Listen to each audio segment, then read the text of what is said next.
Children who are exposed to an environment rich in oral language learn to communicate more effectively than do children who are not exposed to a rich oral environment. One step toward developing a language-rich classroom is to arrange the room in a way that promotes a lot of language interaction. Excellent.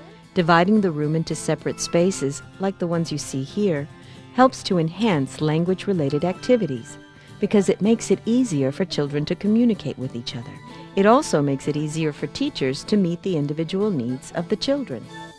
Some other features of a language-rich classroom include daily read-aloud sessions, the asking of open-ended questions, encouraging children to describe events and retell stories, modeling the use of new words, and discussing word meanings.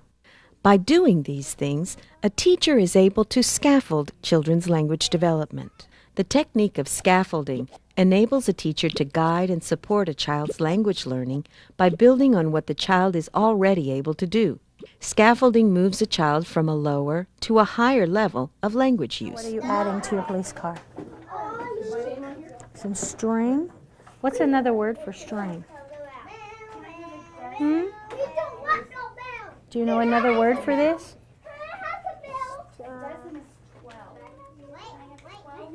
Could we call it a ribbon? Would ribbon be a good name for it? Ribbon?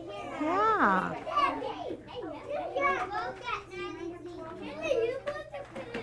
I can see this one keeps coming loose, doesn't it? It's going to take some time to dry. So now what are you putting on there? Another what?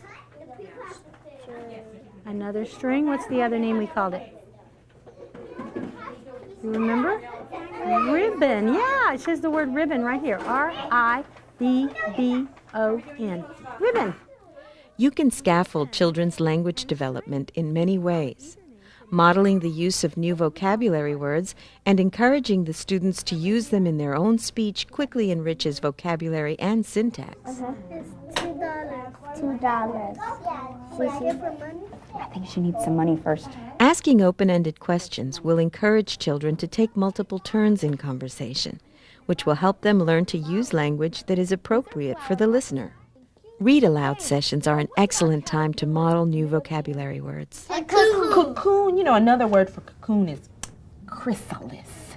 It's almost like Christmas. Can you say chrysalis? Chrysalis. Yeah, it's quite a big word, isn't it?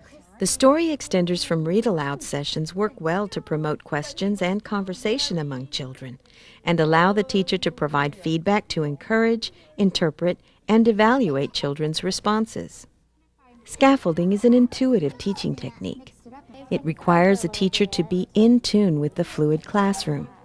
By providing the right stimulation at the right time, teachers can propel their students' language development to new heights. You illustrated. Good job. You're the illustrator. The key point to remember about scaffolding language development is that it can be applied to all areas of education.